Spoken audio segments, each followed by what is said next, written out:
You're listening to the PRO Media Network, the next level in entertainment.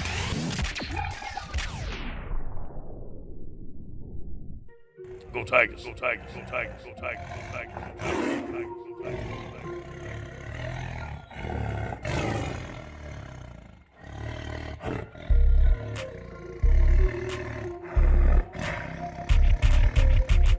Tigers. You're now listening to Tuff Tiger Talk with Big Q and the guys on the Pro Media Network. You're now listening to Tuff Tiger Talk on the PRO Media Network. What's going on, Tiger fans? We are in the building. I am Big Q from Tuff Tiger Talk, breaking down all the real news on your LSU Tigers. And I'm going to bring in my co-host of Tuff Tiger Talk, Uncle Mozzie. How you doing today, my friend? Yo, what's up? Doing pretty good there, Mozzie. On Tuff Tiger Talk, man, we got a lot to talk about in this installment, man. To be real honest with you, of course, we know we're the defending college world champions, and we have a bit of news dealing with a real crucial issue. Our top wide receiver, LSU star Ja'Marr Chase, who's considered the nation's top wide receivers, is expected to opt out of the season and declare for the 2021 NFL draft. That's coming from CBS Sports. That's coming from ESPN and several other networks that are reporting that he plans on opting out. His decision is not specifically due to the C-19, but rather it is his intent to turn pro. So Ja'Marr Chase is, according to these reports, opting out of the college football season and declaring for the NFL draft. Mozzie, this is a serious blow, man. This is a serious blow to the Tigers' hopes because he's the top wide receiver. What do you think of this? Well, he was ranked 4 on McShay's top 50 pro prospect. So I mean, he is the be all tell all in college drafting and NFL drafting, college recruitment. So I mean, to be number 4, coming off the back end of a national title. I mean, the sky's the limit for Chase. I don't necessarily know if I agree with this, just because I understand they're gonna, like, you and I had talked prior to the broadcast. They're gonna get him in with some trainers. He's gonna be able to work out. He's gonna be able to kind of hone his skill or at least retain what he's already gotten, I guess. But what he's gonna definitely miss is that playing experience. You can't simulate that. You can't teach that. You can't instill that. You can't buy that. So I think that this is definitely a step in the wrong direction. Now, obviously, we were on the opposite side of the NFL draft. And, it was draft day. He should have done this a couple months ago. I wouldn't have waited until now to decide I'm going to sit out an entire year and then go at it again next year, especially on a shortened schedule. And a chance for me to really shine because I'm only playing my divisional opponents, my conference opponents, who I should know really, really well. And I should have some pretty big games because of. Lastly, you don't want to be tethered to Burrow's legacy. So, whatever you do from going forward until you prove it on another stage is always going to be in the shadow of Joey B. Now, I'm not saying that that's a bad place to be. But what I am saying that from a scouting perspective, although you are number 4, it was off the arm or at least in part of the arm of Joe Burrow and the work ethic and just NFL football knowledge or IQ of Joe Burrow that enhanced your play. What I want to know as a prospective NFL team or recruiter, can you do half of what you did on your own with no Joe Burrow, no support system? Because that high of a draft ranking is going to go to a team that probably doesn't have a Joe Burrow or Drew Brees or Tom Brady or whoever or a Patrick Mahomes. So in the event he goes to one of those teams, now I want to know, who are you without the cannon behind under center, or without the really good decision maker or super accurate bullseye quarterback under center? Are you the same guy?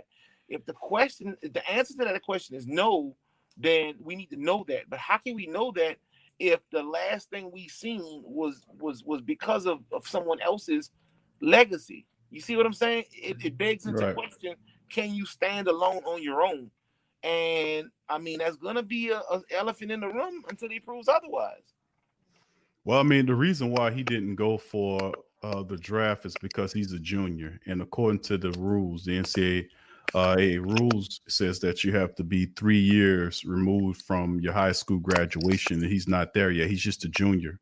And after this season is over with, he'll be eligible for the draft. So that's why he's simply making this move, which is interesting. And like you said, they'll be basing it upon tape and film that they've seen. They'll have several different combines.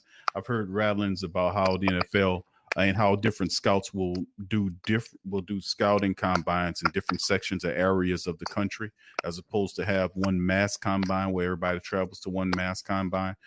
We've seen that. There could be certain little combine scrimmages that go on to show the talent level of players. But I still say with Jamar Chase has already established himself as a key weapon going into the NFL draft, and he's not taking any chances with this C19 season, and he's just sitting down and is going to stay in shape and observe. And remember, if he's declaring for the draft and he's going to opt out, sooner or later he'll hire a agent, and he'll have ties where he can be able to have personal training and be able to get with some professionals that can teach him the game, so he'll be ready for the next draft when it comes around. So I don't think it impacts his draft status that much. I think more of the impact is on LSU, how they then replace him. Let's turn to that before we get into the rest of the LSU news, where we'll talk about some of the commitments that we've had and a couple of the transfer guys that we have. Let's go to the next layer of this. With Jamar Chase taking himself out of the picture for LSU, who do they have that can step up and replace him? I know there'd be a drop off a bit, but who do you think will be the best likely player to replace, if you can, Jamar Chase in that LSU offense? Well, I mean, obviously, we're not going to be able to replace Jamar Chase. That's just not going to happen, no matter how you slice the pie. But I guess if we had to break it down, we'd have to bump it down to next up on the roster. And if we're not gonna go with Jamar Chase, I would I don't know, man. Maybe from everything I'm seeing, maybe Jenkins, strictly off of his size, and his height. You know, at 6'4", 6'5". You know, maybe he'll be that next up to threat, but we don't really have anything that I'm thinking off the top of my head. We got a couple 6', 6'3" guys, but 5'10", 5'11" guys. We don't have that dynamic guy that he was.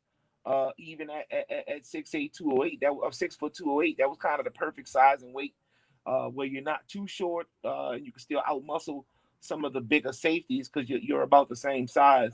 And I mean, that's the only type of production we might be able to get out of Jenkins, maybe. With the 6'4" stature, 194-pound frame, that's going to be the closest thing that we're going to get to actually having somebody with those type of body stats and that type of build.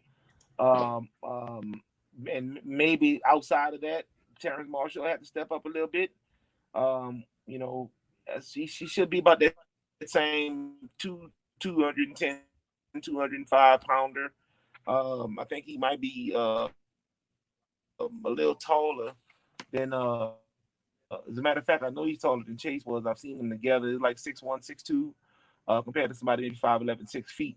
So I think that we're gonna have to have some real big wide receiver play out of Marshall for sure, step up as well and be a really big target, almost a tight end size target.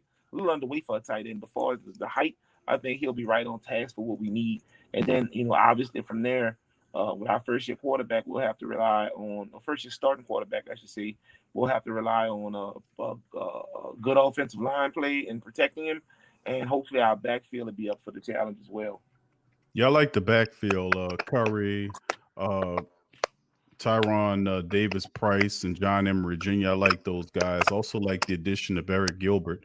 I think who, like you said, I don't know if there's any replacing the guy that did what he did. That was an explosive year. He did some pretty terrific stuff, but he has some.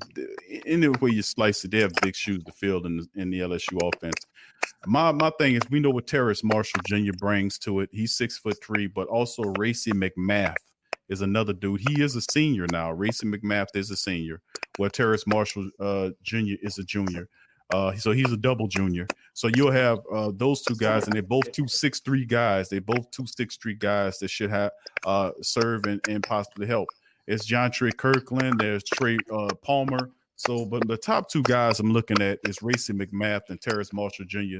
They're gonna have to step up, man, and play big time. And like you said, protecting Miles Brennan and giving a running attack with the three-headed monsters of Curry, Davis Price, and Emory Jr. Those guys have to step up, and of course, the defense will have to continue to bring it as well. Mm-hmm. So that's really interesting. But that is serious news right there, and a definite hit in the in the LSU Tigers offense to lose Jamar Chase to the draft. But good luck still to the young man, and he will definitely be a top pick in my opinion, top 5 pick in my opinion. All right, let's move on to some other LSU news that's happening in the world of the Tigers. As we talk about a lot of the Tigers that are transferring, we got 2 of them. Miles, we have LSU defensive end TK McKendon, who's entering the NCAA transfer portal. He's leaving, and also Justin Thomas, the defensive end, is transferring to the University of Alabama at Birmingham, the Blazers. So you see that happening as he's starting to move out as well. And then, of course, we did get a few. That's the bad news. We're losing a few of these guys. But in terms of recruits, you have the latest recruit news. I hear that LSU grabbed a good one, according to Go 24/7 Sports, talking about the 4-star cornerback Nathaniel Wiggins, the Atlanta native, coming in top 4 pick, a 4-star cornerback, and a number 8 cornerback in the country. We get him with our supreme talented defensive backs that we have now. What are your thought process on Wiggins, and also what other news that you have to share about commitments? Well, again, I think Wiggins was a chief prospect, but it's not to say this is not the first time that we normally have advantage or take advantage when it comes to that portal, that transfer portal, because if I'm not mistaken, that's how we got both Ricks and Gilbert, which were 2 really big out-of-state commits from really big football schools. Football states, one being Georgia, the other one being California. So, I guess it's the old adage, the same thing that makes you laugh, makes you cry. And from those players, everybody has their own ideology of why they transferred or why they don't want to stay with that program. And 9 times out of 10, it comes down to scheming, and it comes down to what's going to be best for that individual athlete's career. So we can't really delve into it or break it down or beat them up too bad over it. I wouldn't have done it. I would have definitely stayed where I was. But when you look at the schools that they transferred to, more than likely it's going to be a better opportunity for them to start, which will consequently be a better opportunity for them to shine and make it to their overall goal, which would be to get to the NFL. That's what all these guys have been playing the game for since they were 6-7 years old. So obviously that move they think is going to shine the spotlight a little bit better on them to eventually attain their goal and get to the NFL, which, this looks kind of weird to us, I guess, but when you look at it as a whole, man, it's like this is a different type of climate. So whatever you feel you got to do to have the light shine or shone upon you and to be seen, I guess that's simply what you're going to have to do. It is what it is. Now, going back to the enrollees, the new enrollees or the new commits that we had talked about, we do have Gilbert is coming out of Georgia, 6'5", 253. We do have Ricks coming out of IMG Academy out of Florida, 6'2", 192. So, we got a couple good commits coming out. We got Boutte coming out of New Iberia. We got Jocelyn Roy coming out of Baton Rouge. So we've done a pretty good job of keeping people home so far this year. Now, and we don't make no mistake. Yeah, we are losing a couple people to the transfer portal, but like that doesn't make us a bad team, or that doesn't make us an undesirable team because we got plenty of people to fill their shoes. And then a lot of the time, that's what a lot of programs don't have. So you'll see these traditional powerhouse programs all of a sudden go through that 3, 4, 5 year of complete and total turmoil. We won't have that issue after we win this because you got to realize we've already been a perennial winner. We've had Alabama and Auburn, a couple other people in our conference that's kind of been kind of hard to get around, but we have been a winning program. What are we now? 2-1 since the BCS. Let me see here. 1, 2. No. 1, 2, 3, 4. We're 3-1 since the inception of the BCS. Then we won in 04. We won again in 07. We lost to Alabama in the Superdome in 2012. And then obviously we just won again this year. So we're 3-1 since the BCS came out. We're just as good as the Floridas and Alabamas, in my opinion, and the record reflects it. And in between that time, we may not have had championship caliber teams. We had a lot of 1 and 2 loss teams in there that just couldn't obviously get around Alabama or maybe Auburn when they had Cam Newton in that great run they had that year. But make no mistake, we have been a winning organization for the last 20 years, period. And now we're starting to get those turnover recruits, those 4 and 5 star recruits that are beating the doors down to get to LSU. So I don't really look at the transfer portal as being a bad thing because, again, we have benefited from it more times than not. And our recruit game on 4 or 5 star recruits over the next 2 or 3 seasons, especially given the fact that everybody's going to want to play on the biggest and brightest stage because of limited visibility. LSU and the rest of the SEC, for that matter, are going to be a really big, blaring destination point for a lot of up-and-coming high school guys coming out and going over to the college ranks. Yeah, no doubt about it. We did a terrific job in building the team up, and Coach O's done. You can give it to him. Since he's taken over here, a lot of people kind of made fun of Coach O, but one thing Coach O can do is recruit. And now that you have a winning program, a championship contender on the field, the sky's the limit. You'll see the golden era of LSU football commence and stay here for a while. Of course, they re-up with Coach O, gave him an extension, and he'll continue to build this team moving forward. Lost some really good coaches, but put a lot of good veteran coaches here.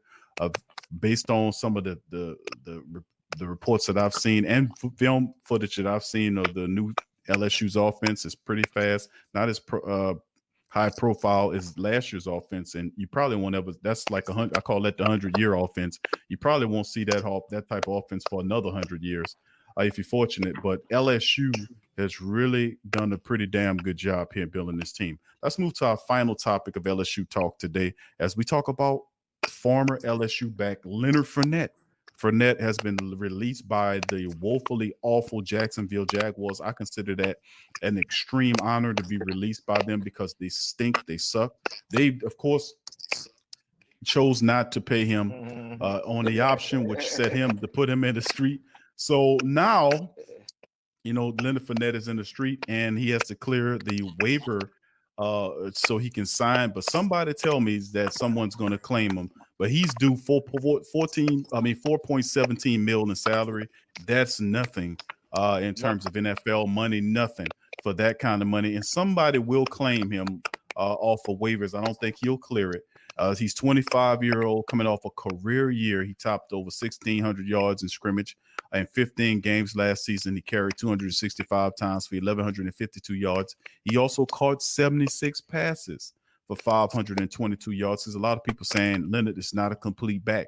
Not only did he show you he can run the ball, but he also showed you with 76 passes for 422 catches for 76 catching 76 passes for 522 yards and scored 3 touchdowns. He only fumbled once in 341 touches. So he's a very solid back. Has some injury issues, but still the best of his career is ahead of him. Now at LSU, he had 2,631 rushing yards, 1,009 yards receiving with 19 touchdowns in 3 seasons. since he was now fired personnel chief, Coughlin's first draft pick since returning to Jacksonville. Coughlin wanted Fournette as the centerpiece of his old school run philosophy. All that has changed since they fired Coughlin. They've said we're going to do away with Fournette. They also yesterday traded away top edge rusher Yannick Ngakoue for a second-round pick, as they are now setting up the perimeters to trash the season. So they're trashing for Trevor, as we made fun of it early on TSC Unleashed. So, Five, you hear me laid all this out here. What is your thought process on Fournette back in? He's released by the hapless Jaguars. Well, I mean, I talked to you about that a little earlier. I believe we did that on Unleashed, where, I mean, this is a blessing in disguise. Make no mistake, Jacksonville is a dumpster fire of an organization, and they have a preconceived notion of where said organization should be headed. And obviously, beheaded is an appropriate word for them, as a matter of fact. But we clearly see that they're dumping off all their defense. They're dumping off all of their running backs. They're dumping off everybody. And it's no secret, much like everybody else, they want to get Trevor Lawrence. Now, the issue that I'm having with them is they're making an outward sign. They're making, they might as well just set off some flares or maybe hire a marching band or something to let everybody know we're purposefully trying to tank the season and go get Trevor Lawrence out of the draft next year. Problem with that is you're telegraphing what type of team you're trying to build. You don't want a traditional team that runs the ball well, has top 5, top 10, 15 defense, and they're pretty balanced. You are clearing your mindset. You don't want anything to do with any type of Tom Coughlin old school football ideology. You want to get a running deal at any given moment, and you want a complement of wide receivers to do that. You've basically seen what Kansas City has done, and you want to replicate that with your team. But you don't have the draft picks. You don't have you have the cap space now, but you don't have the draft picks. You don't have the cushy destination.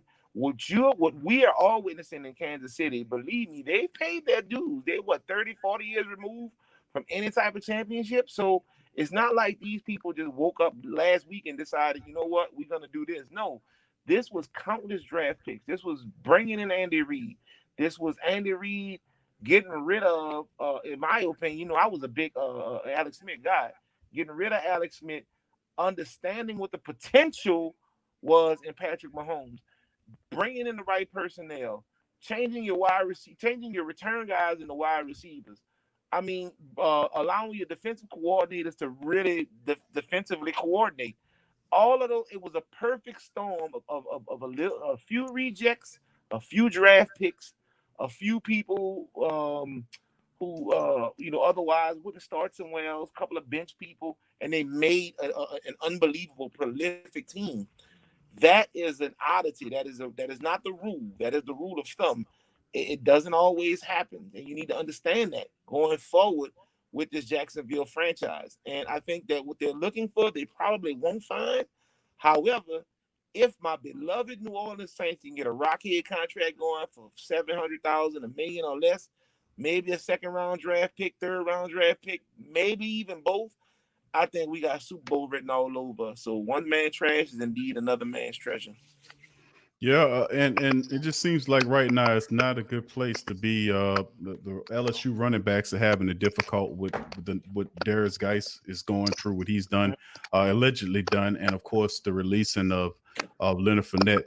Definitely the running backs of LSU, former LSU running backs, are having a difficult time in the NFL. Clyde Edwards-Helaire removed from all that, but still in all, I do like done with Jacksonville. I don't think he'll clear waivers. I think, you might have a Pittsburgh Steeler or perhaps the Jets who they just made a trade. Perhaps the Miami Dolphins land him.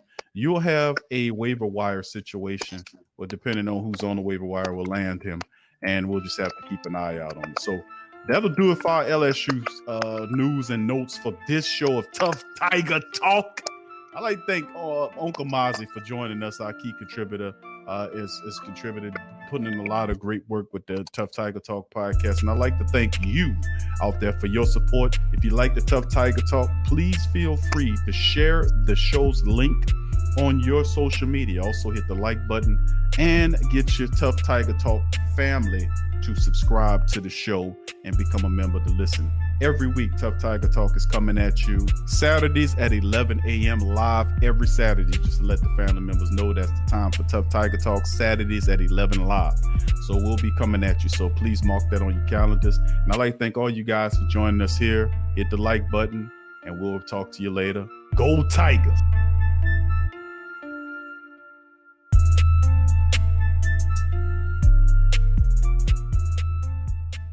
HomeBistro.com. Freshly prepared, home delivered, restaurant quality gourmet meals delivered straight to your home. Choose from over 50 plus gourmet meal options cooked by world-class chefs and delivered frozen, ready to eat within minutes and no commit. Welcome to the One Shop Gourmet Food Delivery, specialized affordable options to eat right and feel great. 100% satisfaction guaranteed. Every ingredient is handpicked to the highest standard. And why you should buy from HomeBistro.com? Restaurant quality, made with natural ingredients, delivered right to your door. Overnight shopping is available. Diabetic, paleo, heart health, and vegetarian options to eat. Doing business since 1999. Courteous, knowledgeable, and professional support. Complete PCI compliant SSL security ordering, and great meals. Choose from some of my favorite dishes: the Mediterranean chicken with orange honey sauce, the charbroiled chicken romesco, or the grilled chicken breast with sweet and spicy vegetables. No matter what you choose, you can't lose with HomeBistro.com. Eat great, feel good, and save some money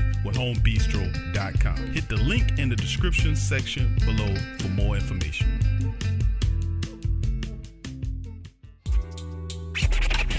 I'm a Saints and Pelicans fan, so the only podcast I can get my fix is The Sports Coma with Big Q. The guy's intense, funny, and they always keep it real.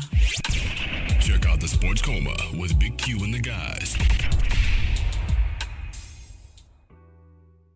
TheWhoThatDaily.com. That's right, TheWhoThatDaily.com. Your one-stop shop for everything New Orleans Saints, New Orleans Pelicans, LSU Tigers, and even the top flight boxing news. So if you're a Who That and you're looking for a place to stay up on your team, TheWhoThatDaily.com is your site. TheWhoThatDaily.com for the sport Who That in all of us.